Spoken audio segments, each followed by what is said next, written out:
আসসালামু আলাইকুম সুপ্রিয় শিক্ষার্থী। আজকে আমরা আলোচনা করব এসএসসি পদার্থবিজ্ঞানের তৃতীয় অধ্যায় বল নিয়ে।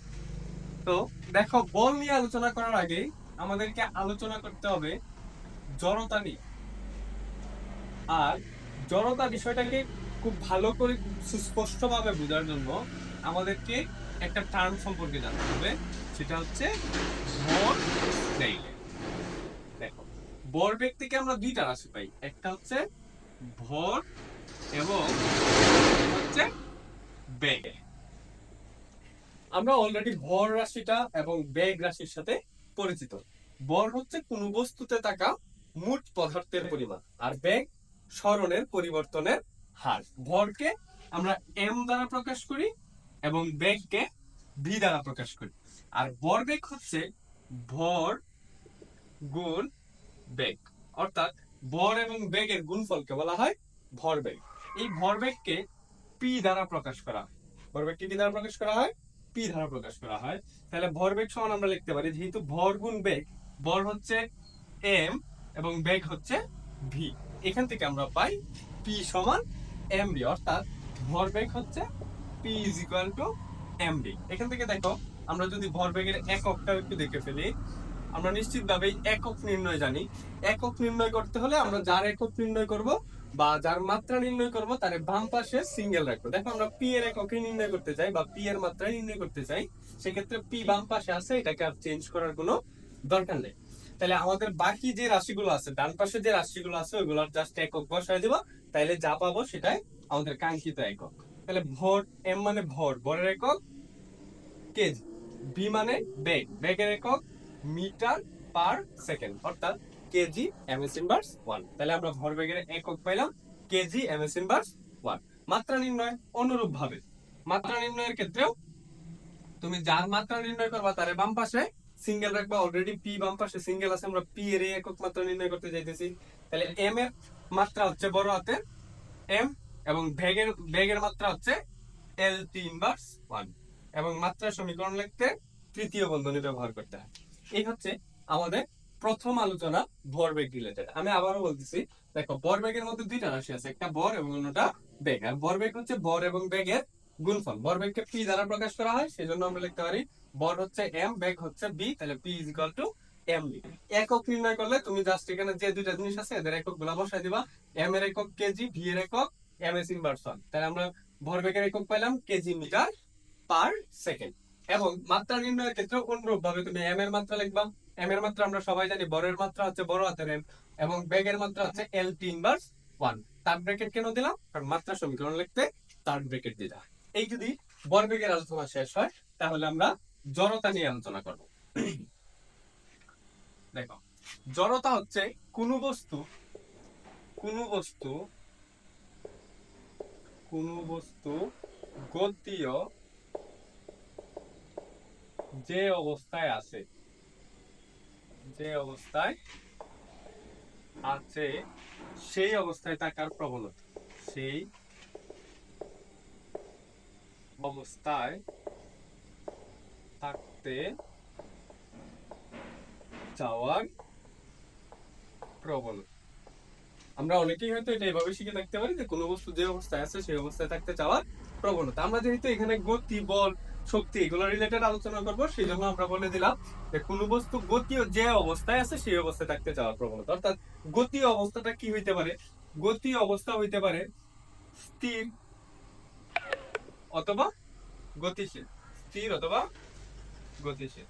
দেখো, এই স্থির বস্তুর স্থির থাকার যে প্রবণতা, সেটাকে বলা হয় স্থিতি জড়তা। স্থির বস্তুর স্থির থাকার প্রবণতা স্থিতি জড়তা, স্থিতি জড়তা।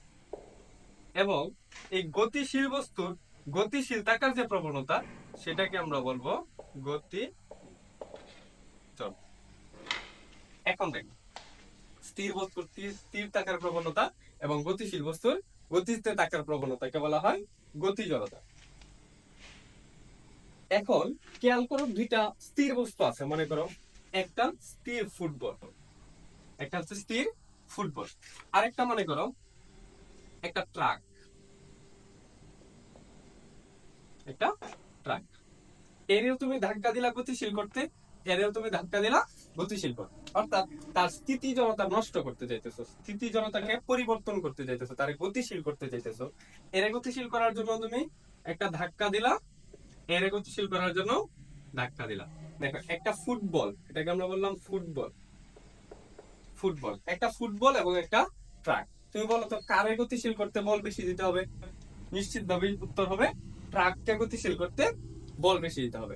এখন যদি প্রশ্ন করি কেন ট্রাককে গতিশীল করতে বল বেশি প্রয়োগ করতে হবে, কারণ ট্রাকটা হচ্ছে ভারী, অধিক পরিমাণে ভারী। তাহলে যে বস্তুর ভারী তাকে বল প্রয়োগ করতে হবে বেশি, অর্থাৎ বড় যত বেশি তার স্থিতি জড়তা তত বেশি, সেই জন্য তাকে বল প্রয়োগ করতে হইতেছে বেশি। এক্ষেত্রে আমরা বলতে পারি ভর বেশি, ভর বেশি, এই জন্য তার স্থিতি জড়তা, স্থিতি জড়তা বেশি। এখন তোমাদেরকে আমি একটা টার্ম শিখাই। ধরো এক্স এবং ওয়াই সম্পর্কযুক্ত, এক্স এবং ওয়াই সম্পর্কযুক্ত, এমন ভাবে সম্পর্কযুক্ত যে ওয়াই এর মান বাড়লে এক্স এর মান বাড়ে, ওয়াই এর মান কমলে এক্স এর মান কমে। এরকম সম্পর্কে থাকলে তাদেরকে বলা হয় সমানুপাতিক সম্পর্ক। কি সম্পর্ক? সমানুপাতিক সম্পর্ক। অর্থাৎ এক্স এবং ওয়াই যদি এমন ভাবে সম্পর্কযুক্ত হয় যে ওয়াই এর মান যত অনুপাত বাড়লো, ধরো ওয়াই এর মান 2 গুণ 3 গুণ 4 গুণ হইলো, তাইলে এক্স এর মান দ্বিগুণ হবে, 3 গুণ হবে, 4 গুণ হবে, এরকম ভাবে। তাহলে দেখো এই ক্ষেত্রে ভর বাড়লে স্থিতি জড়তা বাড়ে, ভর বাড়লে স্থিতি জড়তা বাড়ে। তাহলে আমরা এখান থেকে বলতে পারি ভর এবং স্থিতি জড়তার সম্পর্ক কি? সমানুপাতিক। তাহলে আমরা বলতে পারি ভর ইজ প্রপোর্শনেট স্থিতি জড়তা, স্থিতি জড়তা। আশা করি এইটুক পরিমাণ তোমাদের ক্লিয়ার হয়।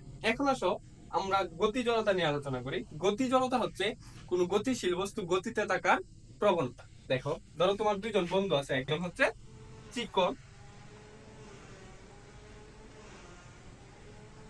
আরেকজন মনে করো অনেক মোটা, পেট বড়। এরকম দুইজন বন্ধু আছে, এর ভর মনে করো 50 কেজি, আর এই যে মহামানব ওনার ভর মনে করো 70 কেজি। এখন দুইজনে দৌড়ায় আসতেছে, চিকন যে ব্যক্তি সে দ্রুত দৌড়াইতে পারে, এই জন্য মনে করো সে 20 মিটার পার সেকেন্ড বেগে দৌড়ায় আসতেছে। আর এই যে মহামানব উনি তো পেট নিয়ে নড়তে পারে না, তাই তার বেগ কম হবে, তাহলে সে মনে করো 2 মিটার পার সেকেন্ড বেগে দৌড়তেছে। কত meter per second? 2 meter per second. আর চিকন ব্যক্তি ধরতেছে 20 মিটার পার সেকেন্ড, মোটা ব্যক্তি ধরতেছে 2 মিটার পার সেকেন্ড। এখন বলো তো কারে থামাইতে আমাদের ধাক্কাটা বেশি দিতে হবে? এই যে সে গতিশীল আছে, তাই সে গতিশীল থাকতে চাইতেছে, আমরা চাইতেছি তারে থামায় দিতে, অর্থাৎ তার একটা ধাক্কা দিয়ে থামায় দিতে চাই, তার এই জড়তাটাকে নষ্ট করতে চাই। বলতো কার ক্ষেত্রে বল বেশি দিতে হবে? নিশ্চিতভাবেই উত্তর হবে যে বেশি গতিতে দৌড়ে আসতেছে তাকে আটকাইতে আমাদের শক্তি, বল বা ধাক্কা বেশি প্রয়োগ করতে হবে। তাহলে দেখো কেন এরকমটা হইলো, কারণ এর ভর এবং বেগ, এর ভর এবং বেগের গুণফলের চেয়ে বেশি। এটার ক্ষেত্রে দেখো ভর এবং বেগের গুণফল কত হয়? 50 গুণন 20 কত হইলো? 1000 কেজি এম এস ইনভার্স 1। ওই যে ভর বেগ বের করলাম, ওই যে আমরা সূত্র পড়ছিলাম না, p is equal to m v, এখান থেকে এম এর মান 50, বি এর মান বসাইলাম 20, তাহলে আসলো 1000 কেজি মিটার পার সেকেন্ড। এর ক্ষেত্রে যদি বের করো ভর বেগটা, দেখো কত হয়? P is equal to m v, m এর মান হচ্ছে 70, ভি হচ্ছে 2, তাহলে আনসার কত আসলো? 140 কেজি মিটার পার সেকেন্ড। যেহেতু এই চিকন ব্যক্তির ভরবেগ বেশি এবং মোটা ব্যক্তির ভরবেগ কম, এই জন্য চিকন ব্যক্তিকে থামাইতে বল বা ধাক্কা বেশি প্রয়োগ করতে হবে। তাহলে চিকন ব্যক্তিকে থামাইতে কি করতে হবে? বল বা ধাক্কা বেশি প্রয়োগ করতে হবে, সেই জন্য তার গতি জড়তা বেশি। অর্থাৎ আমরা বলতে পারি যার ভরবেগ বেশি তার গতি জড়তা বেশি। যেমন অনুভবে দেখো ভর বেশি হইলে স্থিতি জড়তা বেশি ছিল, যার কারণে আমরা লিখছি ভর সমানুপাতিক স্থিতি জড়তা। এখন ভরবেগ বেশি, এই জন্য বলতেছি গতি জড়তা বেশি, তাহলে কি আমরা লিখতে পারি না গতি জড়তা সমানুপাতিক ভরবেগ? তাহলে আমরা লিখতে পারি গতি জড়তা, গতি জড়তা সমানুপাতিক ভরবেগ। আশা করি এই জড়তা রিলেটেড যে সমস্যাটা ছিল সেটা ক্লিয়ার হয়েছে। দেখো এতক্ষণ যে আমরা ওই যে জড়তা পড়লাম, স্থির বস্তুর স্থিতিশীল থাকার প্রবণতাকে বলা হয় স্থির জড়তা, গতিশীল বস্তুর গতিশীল থাকার প্রবণতাকে বলা হয় গতি জড়তা। এখান থেকে আমরা কি করছিলাম? একটা স্থির বস্তুকে, স্থির ফুটবলকে ধাক্কা দিছিলাম, একটা স্থির ট্রাককে ধাক্কা দিয়ে গতিশীল করছিলাম, অর্থাৎ আমরা ওই যে ধাক্কাগুলো দিতেছিলাম, কেন দিতেছিলাম? তার জড়তার পরিবর্তন করা। অথবা একজন চিকন মানুষকে দৌড়ে আসলে তাকে আটকাইতেছিলাম, মোটা মানুষকে দৌড়ে আসলে আটকাইতেছিলাম। ওই যে আটকানোর জন্য আমরা যে জিনিসটা প্রয়োগ করছি বা যে ধাক্কাটা প্রয়োগ করছি, ওইটাই হচ্ছে মেইনলি ফোর্স, বা এই অধ্যায়ে আমরা যেটা নিয়ে আলোচনা করব, বল। তাহলে বলকে যদি আমরা সংজ্ঞায়িত করতে চাই, তাহলে এইভাবে বলতে হবে, বল যা স্থির বস্তুর উপর ক্রিয়া করে, স্থির বস্তুর উপর ক্রিয়া করে তার স্থিতির পরিবর্তন ঘটায়। দেখো, তার স্থিতির কি ঘটায়? পরিবর্তন ঘটায়। তার স্থিতির পরিবর্তন ঘটায়। যেমন তুমি একটা স্থির ফুটবলকে লাথি দিলা, তার মানে তুমি তাকে ধাক্কা দিছো বা লাথি দিছো, যেটা হচ্ছে একটা বল। সে কি করছে? তার স্থিতির পরিবর্তন ঘটাইছে। কিন্তু তুমি যদি এই ওয়ালটাকে ধাক্কা দাও, এই যে আমি ওয়ালটাকে ধাক্কা দিতেছি, এটা কি সে সরে যাচ্ছে? তার কি স্থিতির পরিবর্তন হচ্ছে? হচ্ছে না। অর্থাৎ এখানে একটা কথা আরো বেশি এড করবা, যা স্থির বস্তুর উপর ক্রিয়া করে স্থিতির পরিবর্তন ঘটায় বা ঘটানোর চেষ্টা করে, বা ঘটানোর চেষ্টা করে। এই যে আমি ওয়ালের মধ্যে ধাক্কা দিলাম, সে কি করলো? চেষ্টা করছে, হয়তো পারছে না, কিন্তু চেষ্টা করছে। এই জন্য লিখলাম, যা স্থির বস্তুর উপর ক্রিয়া করে তার স্থিতির পরিবর্তন ঘটায় বা ঘটানোর চেষ্টা করে। অনুরূপ ভাবে, এবং গতিশীল বস্তুর উপর ক্রিয়া করে, গতিশীল বস্তুর উপর ক্রিয়া করে তার গতির পরিবর্তন ঘটায়, পরিবর্তন ঘটায়। ওই যে আমরা একজন চিকন মানুষ এবং মোটা মানুষকে ধাক্কা দিয়ে কি করছিলাম? তাকে থামানোর চেষ্টা করছিলাম। হয়তো আমরা তাদের থামাতে সক্ষম হবো, কিন্তু মনে করো একটা বাস যদি আসে, ধরো একটা বাস গতিশীল অবস্থায় আসতেছে, এটাকে কি তুমি সামনে দাঁড়ায় থামাই ফেলতে পারবা? পারবা না। কিন্তু তুমি চেষ্টা করতে পারো, তারে এখান থেকে ধাক্কা দিতে পারবা। তুমি সক্ষম হবা না, তুমি হয়তো মরে যাবা, কিন্তু তুমি চেষ্টা করছো। সেই জন্য বলতে হবে, গতির পরিবর্তন ঘটায় বা ঘটানোর চেষ্টা করে, তাকে বল বলে। দেখো, সংজ্ঞাটা একটু বড় হয়েছে, কিন্তু আমি আরেকবার বলে দেই। দেখো, বল কি করছিল? স্থির বস্তুর উপর ক্রিয়া করে তার স্থিতির পরিবর্তন করছিল বা করার চেষ্টা করছিল। যেমন ওয়ালের মধ্যে ধাক্কা দিলে সে নড়বে না, কিন্তু চেষ্টা করছে, এই জন্য আমরা লিখলাম চেষ্টা করে। এবং গতিশীল বস্তুর উপর ক্রিয়া করে তার গতির পরিবর্তন ঘটায়। মানে করো একটা বল আসতেছে, একজন বোলারে অনেক স্পিডে বল করলো, তুমি এটাকে আটকানোর চেষ্টা করছো, তুমি আটকাইতে নাও পারো, তোমার হাতে লেগে হয়তো তার গতির পরিবর্তন হতে পারে, বা তোমার ব্যাটে লেগে গতির পরিবর্তন হইতে পারে। অর্থাৎ গতির পরিবর্তন করে বা করার চেষ্টা করে। যে বাসকে তুমি ধাক্কা দিলে কি তার গতি পরিবর্তন করতে পারবা? করতে পারো না, কিন্তু চেষ্টা করছো, এই জন্য সেটাকে কি বলবো? বল। তাহলে আবারও বলি, বল কাকে বলে? যা স্থির বস্তুর উপর ক্রিয়া করে তার স্থিতির পরিবর্তন ঘটায় বা ঘটানোর চেষ্টা করে, এবং গতিশীল বস্তুর উপর ক্রিয়া করে তার গতির পরিবর্তন ঘটায় বা ঘটানোর চেষ্টা করে, তাকে বলা হয় বল। এখন দেখো, আমাদের চারপাশে বলের প্রকারভেদের কোনো শেষ নেই। আমরা যদি এরকম কিছু প্রকারভেদ দিয়ে, যেগুলো আমাদের এই অধ্যায়ের পরবর্তী আলোচনায় দরকার পড়বে, আমরা এরকম কিছু উদাহরণ যদি একটু দেখি। যেমন প্রথমে আছে বাহ্যিক বল, বাহ্যিক বল বা এক্সটার্নাল ফোর্স, এক্সটার্নাল ফোর্স। দেখো, বাহ্যিক বলটাই, বাহ্যিক বল বলার সাথে সাথে আমাদের আরো একটা বলের কথা চলে আসে, সেটা হচ্ছে অভ্যন্তরীণ বল, অভ্যন্তরীণ বল। একটা উদাহরণের মাধ্যমে আমরা এটা ক্লিয়ার করার চেষ্টা করব। অভ্যন্তরীণ বলের ইংলিশ হচ্ছে ইন্টারনাল, ইন্টারনাল ফোর্স। দেখো, ধরো এই একটা গাড়ি, যার ড্রাইভিং সিটে তুমি বসো, ওকে? এখন এই ড্রাইভিং সিটে বসে দেখে তুমি এই গাড়ির উপর যতই ধাক্কা দেও না কেন, সেই গাড়িটা কি তুমি গতিশীল করতে পারবা? পারবে। এই যে ভিতর থেকে তুমি যে ধাক্কাটা দিলা, সেটাকে বলবো অভ্যন্তরীণ বল। কি বল? অভ্যন্তরীণ বল। অর্থাৎ যেই বল কোনো একটা সিস্টেম বা কোনো একটা বস্তুর ভিতর থেকে প্রয়োগ করা হয়, সেটাকে বলা হয় অভ্যন্তরীণ বল। আর বাহ্যিক বল কি? তুমি এখানে বসে একদম ধাক্কা দিতে দিতে টায়ার্ড হয়ে গেলা, হঠাৎ করে তোমার একটা বন্ধুকে চোখে বললো, তুমি তোমার বন্ধুকে বললা, বন্ধু আমার গাড়িটাকে একটু ধাক্কা দিয়ে দে। তখন তোমার বন্ধু তার হাত দিয়ে এখানে ধাক্কা দেয়। এই যে বাইরে থেকে তোমার বন্ধু বল দিতেছে, বাইরে থেকে যে বলটা দেওয়া হয় সেটাকে বলা হয় বাহ্যিক বল। যদি তুমি সংজ্ঞা লিখতে চাও ওভাবে লিখবা যে বাহ্যিক বল হচ্ছে কোন বস্তুতে বা সিস্টেমে, আমরা সিস্টেম নিয়ে একটু সামনে কথা বলি, আগে শুধু এটা বুঝো, কোন বস্তুতে বা সিস্টেমে বাইরে থেকে যে বল প্রয়োগ করা হয় সেটাকে বলা হয় বাহ্যিক বল। আর অভ্যন্তরীণ বল কোন বস্তু বা সিস্টেমে ভিতর থেকে বল প্রয়োগ করলে সেটাকে বলা হয় অভ্যন্তরীণ বল। আসো আমরা একটু সিস্টেম নিয়ে কথা বলি। সিস্টেম জিনিসটা কি?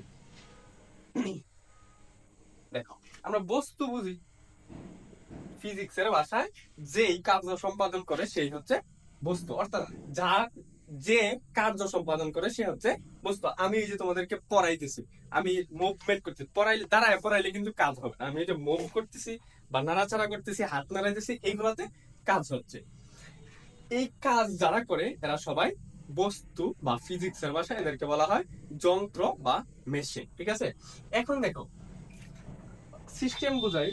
সিস্টেম, দেখো তোমাদের মেহেদি স্যারকে তো চিনো, ঠিক আছে? মেহেদি স্যার একদিন হঠাৎ দেখলাম কান্নাকাটি করতেছে। জিজ্ঞেস করলাম কি হয়েছে স্যার? বলতেছে দেখো, তোমরা তো সবাই জানো যে আমি ঝাড়ার জন্য অনেক পাগল, ঝাড়ার প্রতি আমি অনেক লয়াল, কিন্তু ছোটবেলা থেকে আমার একটা ইচ্ছা ছিল আমি 4টা বিয়ে করব। আমি শুনেও আসছি যে 4টা বিয়ে করা সুন্নত। এখন তো আমি এটা যারাকেও বলতে পারতেছি না, সমাজের মানুষকেও বুঝাইতে পারতেছি না, এজ এ টিচার এটা কোনোভাবে আমার সাথে যাচ্ছে না। তখন তারে আমি একটা বুদ্ধি করে একটা অপশন দিলাম যে স্যার আপনি এটা করতে পারেন। যে কি কাজ? উনি তো পাগল হয়ে গেল, কি কাজ তাড়াতাড়ি বল। তখন আমি বললাম আপনি এক কাজ করতে পারেন, এরকম 4টা মানুষকে আপনি বিয়ে করলেন, ধরেন প্রথম বউ, এটা আপনার দ্বিতীয় বউ, এটা আপনার তৃতীয় বউ, এটা আপনার চতুর্থ বউ। এদেরকে আপনি একটা সুতা দিয়ে একদম টাইট করে বেঁধে দিবেন। একটা সুতা দিয়ে একদম টাইট করে বেঁধে দিবেন, যাতে একজন নড়লে আরেকজন নড়ে, একজনের উপর বল প্রয়োগ করলে আরেকজনও সেই বলটা ফিল করে, একজনকে টান দিলে আরেকজনও সেটা ফিল করে। এরকম যদি হয়, অর্থাৎ 4টা বস্তুকে যদি আপনি একসাথে বেঁধে দিতে পারেন, তখন ফিজিক্সের ভাষায় আপনি এটাকে একটা বস্তু বলতে পারবেন। কি বলতে পারবেন? একটা। অর্থাৎ আপনার বউ 4টা, 4টা বউ, কিন্তু আপনি সমাজকে বলতে পারবেন আমার বউ একটি। কিভাবে বলতে পারবেন? ফিজিক্সের ভাষায় আপনি তাকে বুঝাইতে হবে যে একাধিক বস্তু যদি একসাথে এমন ভাবে কানেক্টেড থাকে যেন তার উপর যে কোনো একটির উপর বল প্রয়োগ করলে সবাই সমানভাবে সেই বলটা পায়, বা যে কোনো একটাকে টানলে সেই টানটা সবাই সমানভাবে অনুভব করে, তখন সেটাকে আপনি একটা বল বলতে পারবেন বা একটা সিস্টেম বলতে পারবেন। তাহলে আশা করি সিস্টেমটা বুঝছো। সিস্টেম কি? অনেকগুলো বস্তু যখন একটা বস্তু নিয়ে কাজ করে তখন সেটাকে বলা হয় সিস্টেম। মেহেদি স্যারেরও মন ভালো, আমাদেরও মন ভালো, এবং সিস্টেম পড়া হয়ে গেল। তাহলে দেখো, এই সিস্টেমে যদি তুমি বাহিরে থেকে বল দাও তখন সেটাকে বলা হবে বাহ্যিক বল। এই যে ফোর্স এক্সটার্নাল, আমি এইভাবে লিখবো, কিন্তু সামনে এভাবে লিখবো এফ এক্সটার্নাল, ঠিক আছে, মানে বাহ্যিক বল। আমি যদি এই ভিতর থেকে যদি এক বউ আর এক বউকে ধাক্কা দেয় তখন সেটাকে বলবা x F internal, F int.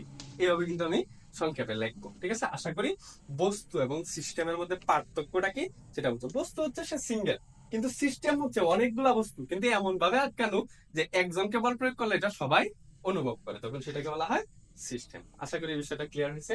তাহলে আমরা আশা করি বাহ্যিক বল এবং অভ্যন্তরীণ বল নিয়েও যে আমাদের কনসেপ্ট ছিল সেটা ক্লিয়ার। এখন আসলে আমরা আরো 2টা বল করি, একটা হচ্ছে স্পর্শ বল আর একটা হচ্ছে অস্পর্শ বল। একটা হচ্ছে স্পর্শ বল, স্পর্শ বল, এবং অন্যটি হচ্ছে অস্পর্শ বল, অস্পর্শ বল। আচ্ছা, আমার মনে হচ্ছে অস্পর্শ বল কথাটা বলার সাথে সাথে তোমরা হয়তো চিন্তা করছো, টাচ না করেও কি কাউকে বল প্রয়োগ করা যায়? টাচ না করেও কি টান দেওয়া যায়? বা টাচ না করেও কি ধাক্কা দেওয়া যায়? এরকম প্রশ্নটা হয়তো তোমাদের মনে আসছে। আসলে আমরা এটা ক্লিয়ার, স্পর্শ বল তো ক্লিয়ার, যে একটা বস্তু আছে আমি আমার হাত দিয়ে টাচ করি, আমি এখানে আছি, আমি আমার হাত দিয়ে টাচ করে বল প্রয়োগ করলাম, তখন সেটাকে বলবো আমরা স্পর্শ, ঠিক আছে? কিন্তু অস্পর্শ বলটা এইটা দেখার জন্য তুমি তোমার পাশে বাসার ছাদে উঠবা, এখানে যায় একটা বল বা ইটের টুকরা বা যে কোনো একটা বস্তুকে তুমি এখান থেকে ফালবা, নিচের দিকে ফেলবা, তাহলে বস্তুটা অটোমেটিক্যালি নিচে, তোমার এইভাবে নিচের দিকে ঢিল দিয়ে ফেলা দরকার নাই, এরকম ধরবা, ধরার পরে টাচ করে ছেড়ে দিবা। দেখো মার্কারটার মতো দেখবা তোমার ওই বস্তুটা পড়তেছে। তাহলে ওটা কেন পড়তেছে? কেউ তার হয়তো নিচের দিকে টানতেছে। কে টানতেছে? তাকে এখানে টাকা পৃথিবী টানতেছে, এখানে দেখা আর্থ টানতেছে, কিন্তু আর্থের সাথে কি তার কোনো স্পর্শ আছে? পৃথিবীকে তাকে ধরে রাখছে, তার সাথে কোনো স্পর্শ আছে? নাই। অর্থাৎ এটাকে বলা হয় অস্পর্শ বল। যেমন মহাকর্ষ বল, উদাহরণগুলো এটার ক্ষেত্রে লিখে দেই। মহাকর্ষ বল, তড়িৎ চুম্বক বল, তড়িৎ চুম্বক বল, এই জিনিসগুলো হচ্ছে অস্পর্শ বল। যেমন দুইটা আধান আছে, একটা প্লাস আধান, একটা মাইনাস আধান, এরা পরস্পরকে আকর্ষণ করবে, এদেরকে স্পর্শ করানো লাগবে না, এরা অটোমেটিক্যালি আকর্ষণ করবে। এই জিনিসটা আমরা স্থির তড়িৎ অধ্যায়ে যায় পড়বো, এখানেই ইয়ে করার দরকার নাই। আশা করি এই যে চারটা উদাহরণ দিলাম বলের, একটা হচ্ছে বাহ্যিক বল, এটা হচ্ছে অভ্যন্তরীণ বল, একটা হচ্ছে স্পর্শ বল, আর একটা হচ্ছে অস্পর্শ বল, এগুলা তোমাদের ক্লিয়ার হয়েছে। এগুলা যদি ক্লিয়ার হয় তাহলে এখন আসো আমরা মৌলিক বল সম্পর্কে পড়ি। দেখো মৌলিক বল, মৌলিক বল, দেখো আমরা আশা করি মৌলিক কথাটার সাথে পরিচিত। যেমন বলে মৌলিক গান, বা তোমরা রসায়নে পড়ছো মৌলিক পদার্থ। মৌলিক পদার্থ কাকে বলে? যেই পদার্থকে ভাঙলে ওই পদার্থ ব্যতীত অন্য কোনো পদার্থ পাওয়া যায় না, সেটাকে বলা হয় মৌলিক পদার্থ। ঠিক আছে, তাহলে আমাদের এখানে মৌলিক বলটা এরকমই, শুধু পদার্থের জায়গায় বল লাগাই দিবা, অর্থাৎ যেই বলকে বিশ্লেষণ করলে ওই বল ব্যতীত অন্য কোনো বল পাওয়া যায় না, সেটাকে বলবো মৌলিক বল। এরকম মৌলিক বল আছে চারটি। মৌলিক বল কতটি? চারটি। এক নাম্বার মহাকর্ষ বল, মহাকর্ষ বল। দুই নাম্বার তড়িৎ চুম্বকীয় বল, তড়িৎ চুম্বকীয় বল। তিন নাম্বার সবল নিউক্লিয় বল, সবল নিউক্লিয় বল। চার নাম্বার দুর্বল নিউক্লিয় বল। দেখ, এই পৃথিবীতে তুমি যত বল পাবা, এই সবগুলা বলে এই চারটা বলের সমন্বয়ে কোনো না কোনোটার সমন্বয়ে তৈরি হয়েছে। ইংরেজি টার্মগুলো একটু শিখবা। মহাকর্ষ বল মানে গ্র্যাভিটেশনাল ফোর্স, তড়িৎ চুম্বকীয় বল ইলেকট্রোম্যাগনেটিক ফোর্স, সবল নিউক্লিয় বল স্ট্রং নিউক্লিয়ার ফোর্স, দুর্বল নিউক্লিয় বল উইক নিউক্লিয়ার ফোর্স। এই ইংলিশগুলো একটু পড়বা।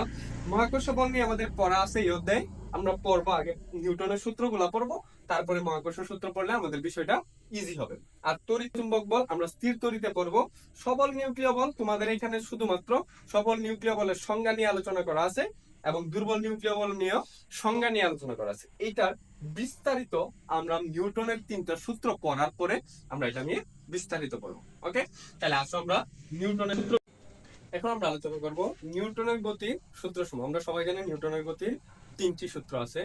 এই সূত্রগুলা মূলত তিনি 1687 সালে ফিলোসফিয়া ন্যাচারালিস প্রিন্সিপিয়া ম্যাথমেটিক্স বইয়ের মধ্যে তিনি লিখেছিলেন। ওকে, তাহলে দেখো এখান থেকে আমরা নিউটনের প্রথম সূত্র থেকে পাই। প্রথম সূত্রের নাম আছে আর একটা। প্রথম সূত্রকে বলা হয় জড়তার সূত্র। কি সূত্র? জড়তার সূত্র। এবং আরো একটা নাম আছে, এটাকে বলা হয় বলের সংজ্ঞা বিষয়ক সূত্র। সংজ্ঞা বিষয়ক সূত্র। আমরা যে বলের সংজ্ঞাটা দিলাম, এটাও নিউটনের প্রথম সূত্র থেকে ধারণা নিয়ে বা কনসেপ্ট নিয়ে তৈরি করা হয়েছে। এখন দেখো নিউটনের প্রথম সূত্র হচ্ছে বাহ্যিক কোনো বল প্রয়োগ না করলে, ওই যে আমরা পড়ছিলাম বাহ্যিক বল। বাহ্যিক বল মানে কি? বাহিরে থেকে বল। বাহ্যিক কোনো বল প্রয়োগ না করলে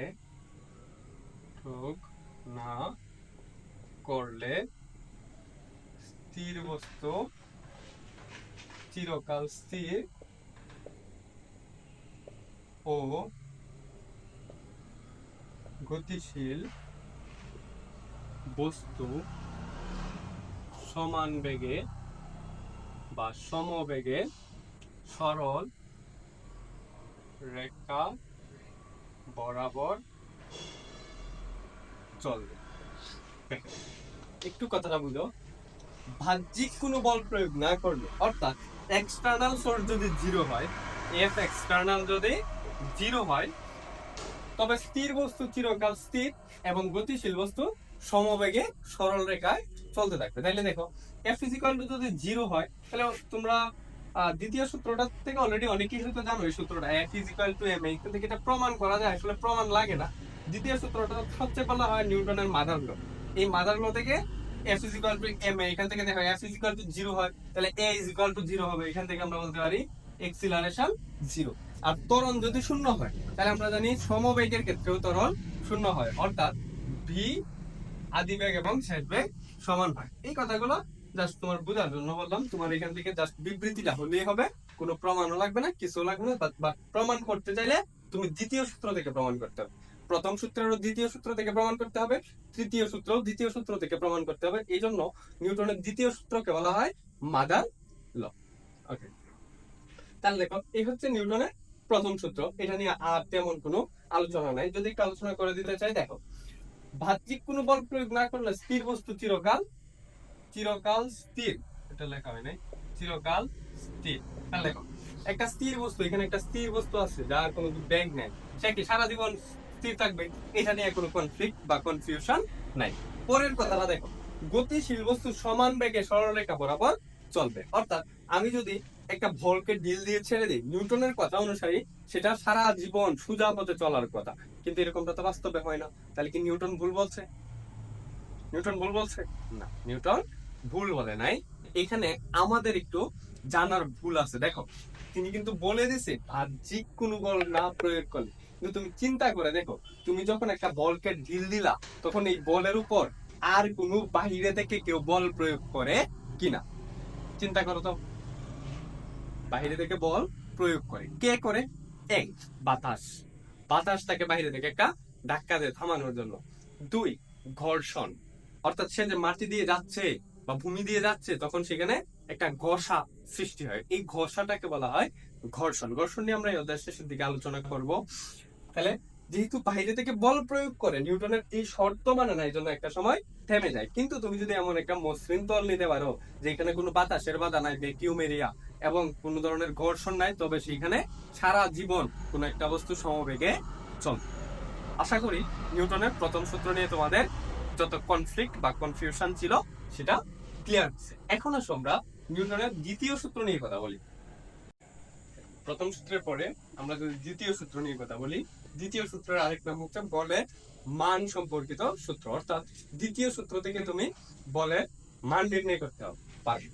দ্বিতীয় সূত্র হচ্ছে কোন গতিশীল বস্তুর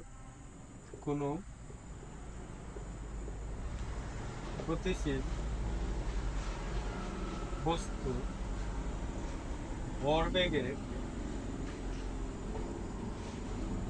পরিবর্তনের হার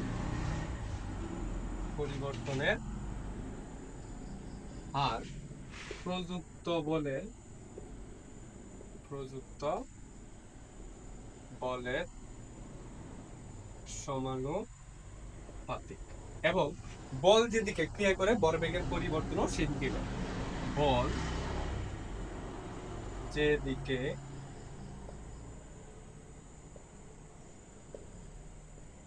ক্রিয়া করে ভরবেগের পরিবর্তনও সেদিকে। কোন গতিশীল বস্তুর ভরবেগের পরিবর্তনের হার প্রযুক্ত বলে সমানুপাতিক। তাহলে ভাই ভরবেগের পরিবর্তনের হার প্রযুক্ত বলে সমানুপাতিক, এবং বল যেদিকে ক্রিয়া করে ভরবেগের পরিবর্তনও সেদিকে হার। এখন দেখো, ভরবেগের পরিবর্তন, কোন একটা জিনিস পরিবর্তিত হয়েছে, তার মানে তার একটা আদি দশা আছে, তার একটা চূড়ান্ত দশা বা শেষ দশা আছে, নাহলে তার পরিবর্তন নেই। পরিবর্তন মানে কি, আগে একরকম ছিল এখন আরেক রকম হয়েছে, তার একটা আদি দশা আছে, একটা চূড়ান্ত দশা আছে। তাহলে দেখো আদি ভরবেগ আমরা যদি বের করি, আদি ভরবেগ আমরা পড়ছি ভরবেগ p = mv।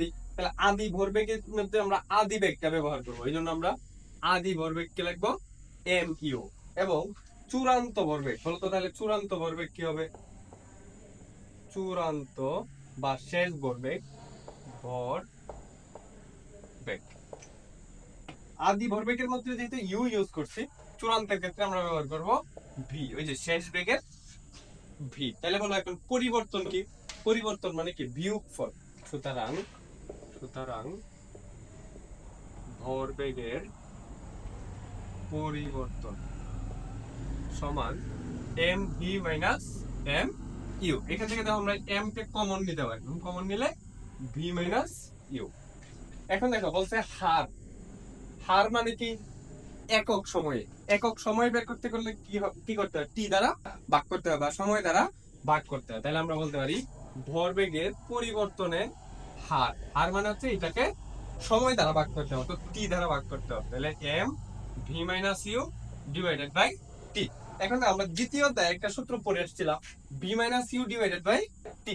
এই সূত্রটা কি ছিল, A is equal to V minus U divide by T. তাহলে V minus U divide by T এর পরিবর্তে আমরা লিখতে পারি এ, অর্থাৎ এখান থেকে আমরা লিখতে পারি এম এ, এম এ। তাহলে আমরা ভরবেগের পরিবর্তনের হার মানে পাইলাম এম এ। এই হারটা বলের সমানুপাতিক, তাহলে আমরা লিখতে পারি বলের সমানুপাতিক M A, F is proportional to M A. এখন আমরা গত ক্লাসে বলছিলাম, বা এটা অলরেডি আমার মনে হয় সায়েন্সে যারা আছে সবাই জানে, সমানুপাতিক চিহ্ন উঠাইলে সমান চিহ্ন দিতে হয় এবং সাথে একটা ধ্রুবক আনতে হয়, এবং সেই ধ্রুবকটা অবশ্যই একটা স্বীকৃত ধ্রুবক। তাহলে এই ক্ষেত্রে স্বীকৃত ধ্রুবকটা হচ্ছে কে। তাহলে আমরা লিখতে পারি F is equal to K M A, F is equal to K M A. এখন দেখো আমরা সবাই জানি বলের একক নিউটন, বলের একক নিউটন। এই নিউটনটা কি এই সূত্র আবিষ্কার হওয়ার আগে ছিল না। এই নিউটনটা, এই সূত্র যখন নিউটনে আবিষ্কার করছে তখন সে এই জিনিসটার নাম দিছে নিউটন। তাহলে এক নিউটন মানে কি, যেমন মনে করো আমরা 1 কেজি বলতে বুঝি যে এইটুকু ওজন হইলে সেটা 1 কেজি, কিন্তু 1 নিউটন কতটুকু হইলে 1 নিউটন সেটা কিন্তু তখনও অবধি কেউ জানতো না। তখন নিউটনে কি করছে, এটাকে একটু বুদ্ধিমানের মতো কাজ করছে, যাতে কে এর মান 1 হয় এমন ভাবে 1 নিউটনকে ধরছে। দেখো ভরের মান বসাইছে 1 কেজি ভরের কোন বস্তু, কয় কেজি ভরের বস্তু, 1 কেজি ভরের কোন বস্তুর উপর যেই পরিমাণ বল প্রয়োগ করলে, 1 কেজি ভরের বস্তুর উপর যে পরিমাণ বল প্রয়োগ করলে সেটা ত্বরণ হয় a কেমএস ইনভার্স 2, সেই পরিমাণ বলকেই নাম দিছে 1 নিউটন। তাহলে আবারও বলি, দেখো 1 কেজি ভরের কোন বস্তুকে, 1 কেজি ভরের কোন বস্তুতে যে পরিমাণ বল প্রয়োগ করলে সেটার ত্বরণ হয় 1 মিটার পার সেকেন্ড স্কয়ার, সেই পরিমাণ বলকে নাম দিছে 1 নিউটন। যেমন 1 কেজি, এই যে এইটুকু বড় একটা পাথর আমরা দেখতে পাই, এটা কোত্থেকে আসছে, এটা কেউ না কেউ হয়তো এইটুকু ওজনকে নাম দিছে যে 1 কেজি। ঠিক তেমনি নিউটনও এই 1 কেজি ভরের কোন বস্তুর উপর যেই পরিমাণ ধাক্কা দিলে সেটা 1 মিটার পার সেকেন্ড স্কয়ার ত্বরণের সামনের দিকে অগ্রসর হয়, সেই পরিমাণ বলকে নাম দিছে 1 নিউটন। তাহলে এতে আমাদের লাভটা কি হলো, এইটুকু বলকে যদি আমরা বলি 1 নিউটন, এইটুকু দেখো এই তিনটা জিনিসের মানই তাহলে 1, এর মানও 1, এর মানও 1, এর মানও 1, এই সবগুলোর মান যদি 1 হয় তাহলে কে এর মান কত বলো তো। এই জায়গা থেকে আমরা লিখতে পারি K is equal to F by M A. F এর মান 1, এফ এর মান তুমি বসাও 1, এম এর মান 1, এ এর মান 1, তাহলে আলটিমেটলি কে এর মান কত 1। কেন এরকম 1 হইলো, নিউটন এই কাজটাই বুদ্ধিমানের মতো করছে যে কে এর অন্য কোনো মান যেন না আসে, সেই জন্য সে করছে কি এমন ভাবে 1 নিউটনকে নামকরণ করছে যাতে কে এর মান 1 হয়। তাহলে কে এর মান যদি 1 হয় তাহলে আমরা ফাইনালি এই সূত্রটা লিখতে পারি, আমরা যেটা সবাই জানি F is equal to M A, নিউটনের গতির জাতীয় সূত্র F is equal to M. আশা করি এইটুকু মনে থাকছে এবং বুঝতে পারছো। দেখো আরেকবার যদি আমি রিক্যাপ করে দেই, কোন গতিশীল বস্তুর ভরবেগের পরিবর্তনের হার প্রযুক্ত বলের সমানুপাতিক। তাহলে দেখো ভরবেগের পরিবর্তন হইলে আদি দশা ছিল, চূড়ান্ত দশা ছিল। আদি দশাটা আদি ভরবেগ, এই জন্য ইউ ব্যবহার করলাম, এম ইউ। চূড়ান্ত ভরবেগ মানে শেষ বেগ, তাহলে এম ভি। পরিবর্তন মানে কি বিয়োগফল, তাহলে এম ভি মাইনাস ইউ। বুঝছো, শেষটা থেকে আদিটা বিয়োগ করলে দেখো দুই জায়গায় এম আছে, এম কমন নিলে ভি মাইনাস ইউ। এখন বলছে হার, তাহলে ভরবেগের পরিবর্তনের হার মানে মনে রাখবো সময় দ্বারা ভাগ। তাহলে সময় দ্বারা ভাগ করলাম, তাহলে M V minus U divided by T. V minus U divided by T সমান এ, তাহলে এম এবং এটুকুর পরিবর্তে এ সমান হলো এম এ। বলছে কি এই হারটা প্রযুক্ত বলের সমানুপাতিক, তাহলে এফ এর সাথে সমানুপাতিক, F is proportional to M এ।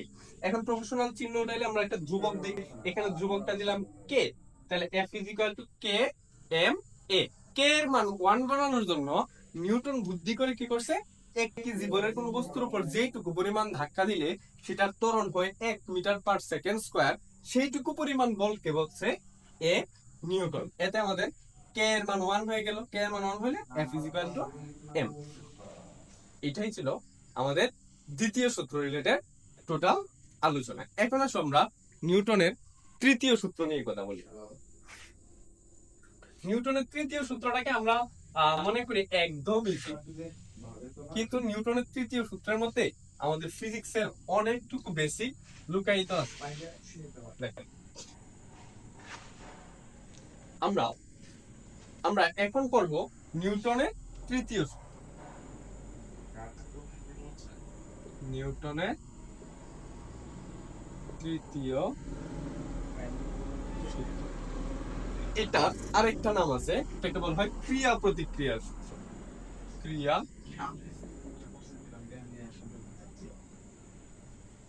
প্রতিক্রিয়ার সূত্র, I mean action and reflection law. এটা হচ্ছে অ্যাকশন এবং রিফ্লেকশন ল বা ক্রিয়া প্রতিক্রিয়ার সূত্র। নিউটনের তৃতীয় সূত্র বা ক্রিয়া প্রতিক্রিয়া সূত্র, এটা আমরা সবাই জানি যে প্রত্যেকটি ক্রিয়ারই